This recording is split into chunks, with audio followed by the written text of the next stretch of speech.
Eta parteko neurri hartuko du zalantzarik ez dago aurtengo emakumeen nazioarteko egunak. Grebarako deialdiak zein erantzun ikusteke dagoen arren, manifestazio eta ekitaldi oso jendetsuak iragartzen ari dira, mobilizazioak jaso duten babesaren neurria ikusita hori pentsaliteke. Ipar Euskal Herriko erakundek ez, baina Hego Euskal Herriko erakunde ofizial guztiek babestu dituzte deialdiak. Udaletxeek, batzar nagusiek eta baita gobernuek ere, Jaurlaritzak bezala, Nafarroko gobernuak ere martxoaren 8ko protagonismo osoa mobilizazioetan parte hartuko duten emakumei dagokiela zehaztu dute nola nahi ere.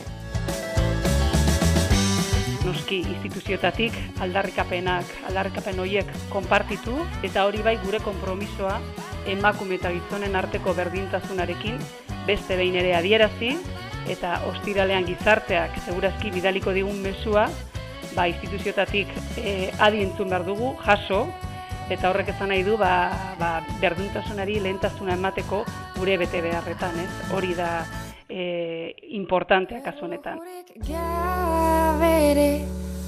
Izaskun Landai da Emakundeko zuzendaria, egunon? Egunon. Jarre hori bera doa Emakundek martxoaren 8 honetan hartuko duena, ezta? Hori da, martxoaren 8an esan bezala protagonismo osoa mugimendu feministarena eta kalera aterako diren emakumeena da.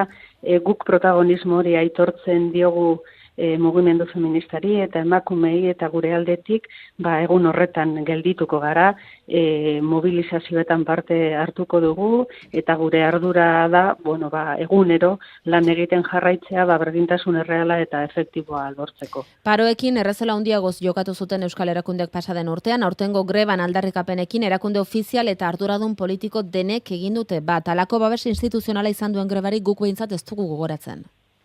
Nik uste dut kontuan hartu behar dugula, une kritiko bat bizitzen ari garela, emakumen eskubideen aurkako eraso zuzenen testigu izaten ari garela azkenaldian, eta kalera irtetea eskubide hauek defendatzeko beste modu bat dela, ez? Orduan, horrezegatik benetan ulergarria da erakunde guztien jarrera, ez da?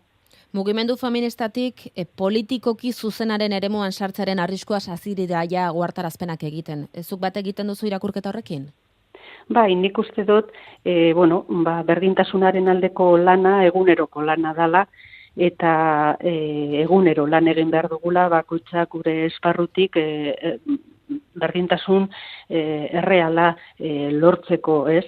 Guk behintzat emakunde bezala bat egiten dugu, mugimendu feministak egiten dituen aldarrikapenekin, pertsonen bizitza erdian jartzea, zaintza lanen errekonozimendua, eta zaintza lanak erantzukizunez banatzea edo emakumeen autonomia ekonomikoa beharrezkoa dela azpimarratuz, eta horrela jasotzen da gure berdintasunerako 7. Planaren ardatz estrategiko batean, ez? Ekonomiak eta gizarte antolakuntza eraldatzeko helburua duena, ez?